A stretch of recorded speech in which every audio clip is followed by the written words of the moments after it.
Lamentablemente un grave error que escucho todos los días, porque cuanto más quietos nos quedemos, más rápido avanza la artrosis. ¿Saben cómo se nutren los huesos y las articulaciones? Sobre todo de la rodilla y la cadera. Por bombeo. Es un mecanismo que se llama inhibición. Si ustedes se fijan en los cartílagos, cuando van a comprar carne o pollo, ¿de qué color son los cartílagos? ¿Nunca se pusieron a pensar? ¿De qué color es la carne? Van a comprar carne de res. Es roja. ¿De qué color son los cartílagos? Blancos. ¿Por qué? Porque a los cartílagos no les llega sangre. Los cartílagos no están irrigados. Los cartílagos, y sobre todo las articulaciones, sobre todo del tren inferior, se nutren por bombeo de inhibición. Cada vez que caminamos, generamos un impacto o hasta incluso corremos, se bombea la rodilla y esto hace que le ingrese la sangre, los nutrientes y los minerales. Si nos quedamos quietos, si nos quedamos en la cama postrados porque pensamos que vamos a fracturar algo, va a avanzar la osteoporosis y la artrosis a una velocidad descomunal, por lo cual el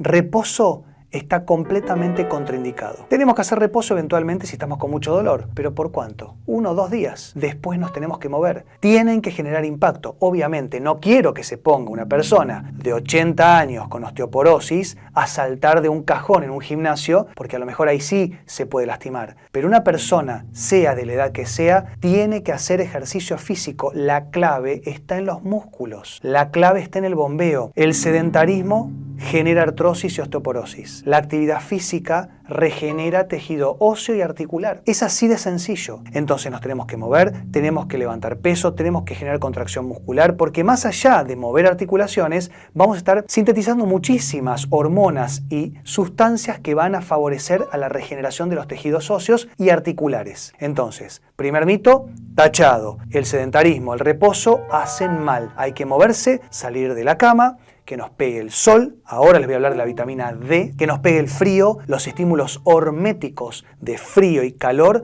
van a hacer que nosotros regeneremos mucho más tejido de todo el cuerpo. Segundo mito que quiero tachar, la leche de vaca.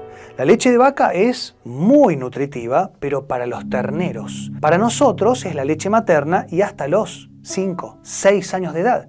Después, nosotros no tenemos que tomar leche, porque la leche de vaca, si bien tiene calcio, es un calcio agregado artificialmente, como incluso muchas veces le agregan antibióticos y le agregan alimento de engorde. Y esas vacas a veces comen el pasto que tienen agroquímicos y fertilizantes. Entonces, ¿hasta qué punto piensan que la vaca, con sus caseínas y sus proteínas que no nos hacen bien porque no nos pertocan como especie, nosotros no tenemos?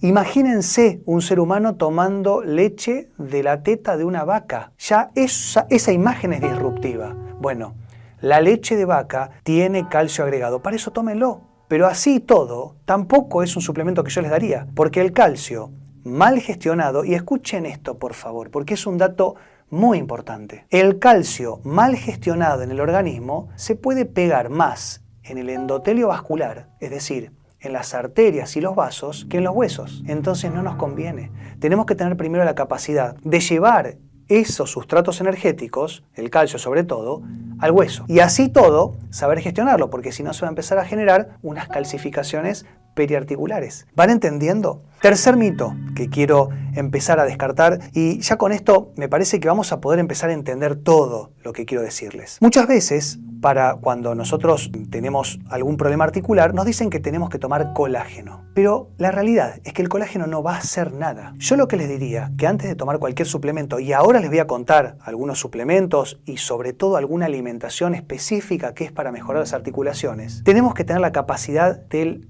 estómago. Tenemos que tener una buena gestión gástrica, porque, y creo que este es el dato más importante que les voy a dar en este video. Escuchen bien. Si nosotros tenemos un problema en el estómago, vamos a empezar a tener una mala gestión del pH del organismo. ¿Qué significa esto? El organismo tiene que tener una cierta acidez muy pero muy bien gestionada, porque si es muy alcalino o muy ácido, corremos riesgo de vida. Entonces, el órgano más ácido, el órgano que maneja y gestiona la acidez de nuestro pH sistémico, es el estómago. Ahora, ¿qué pasa cuando nosotros tenemos gastritis, reflujo, ¿no? Hernia de hiato. Vamos a veces al profesional de la salud y nos dice que tomemos estos antiácidos, ¿no? No hace falta que se los nombre, creo que ya saben cuáles son. Y muchas veces nos dan estos antiácidos por precaución. Acá es donde quiero marcar la diferencia. Si nosotros estamos tomando a lo mejor un antibiótico por una razón específica o estamos tomando mucha cantidad de antiinflamatorios, analgésicos porque estamos pasando por un dolor muy grande, por una cuestión momentánea y para proteger, entre comillas, muy grande el estómago, podemos siempre bajo supervisión médica. Ahora, cuando nosotros tomamos estos antiácidos, que son inhibidores de bomba de protones, es decir, van a inhibir, van a anular la función del estómago de manera crónica, por más de 6 meses, hay gente que lo toma por años, o incluso, sobre todo, autogestionados, ¿no? Automedicados, estamos en problemas.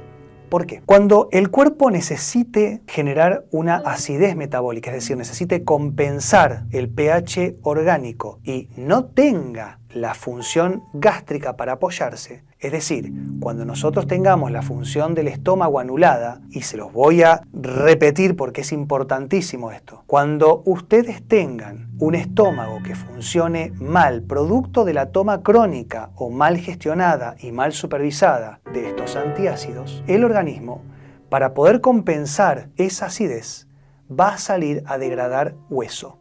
Estoy dejando unos segundos para que lo procesen. Y acá es cuando ustedes me dicen, ¿el estómago me puede generar osteoporosis? ¿Me puede generar artrosis? Sí. Y muy probablemente así va a ocurrir. Incluso si tomamos mucho tiempo corticoides, analgésicos, todo esto va a hacer que el cuerpo tenga que degradar hueso para compensar cuestiones químicas del organismo. Por lo cual, tengan cuidado. Pasemos a hablar, por favor, de lo que tiene que ver con la alimentación, sobre todo. Y acá es donde yo quiero hablar de la estrella. Esto lo hago yo, se lo doy a mis pacientes, me parece fabuloso, creo que muchos de ustedes ya saben a lo que me refiero, es el caldo de huesos. El caldo de huesos es prácticamente una alimentación milagrosa, ¿no? Hay que saber prepararlo, hay que tener paciencia, son idealmente 2 días de estar hirviendo huesos, eventualmente vamos a hacer, ¿no?, un video específico de cómo hacer el caldo de huesos porque es muy importante, pero el caldo de huesos nos va a salvar de todo, porque va a mejorar la función de cómo regeneramos hueso, pero al mismo tiempo y sobre todo va a ayudarnos a gestionar la regeneración hepática. Entonces el hígado y la artrosis se compensan. Ahí sí, si tenemos un hígado bien funcional, vamos a mejorar mucho la resorción de los huesos, vamos a mejorar la regeneración de los huesos. Entonces, pescado, saben que es mi comida preferida, un pescado con cúrcuma, pimienta negra, ajo, jengibre, todo lo que le quieran poner, que quede bien picante, bien sabroso, nos va a ayudar a la mejoría de los dolores y los problemas articulares. Ahora, si ustedes quieren potenciar esto, caldo de huesos, lo tienen guardadito en la heladera y cada vez que cocinan se lo tiran arriba del pescado, se lo tiran arriba de todo, hasta en el desayuno pueden ponerle un poquito de caldo de huesos. Es muy importante. Todo el tiempo, cuanto mejor hecho mejor, les va a hacer, me refiero en el organismo, y sobre todo acumulativo en el tiempo. Cuestiones naturales hay que acumular en el tiempo. Y ahí sí es donde el colágeno y todos los suplementos que quieran van a empezar a hacer mejor efecto. Si funciona bien el estómago, no tenemos una disbiosis, un SIBO, no tenemos estreñimiento ni tenemos diarrea, si tenemos una buena gestión de todo lo que tiene que ver de la digestión, quiero decir, ¿no? Si tenemos unas buenas digestiones y tenemos una buena alimentación y ya nos estamos moviendo, y ya estamos haciendo ejercicio, descansamos bien de noche, ¿no? Cosas yo sé que son difíciles, pero lo más cerca a lo ideal posible. Y sobre todo nos exponemos al sol, al frío y al calor,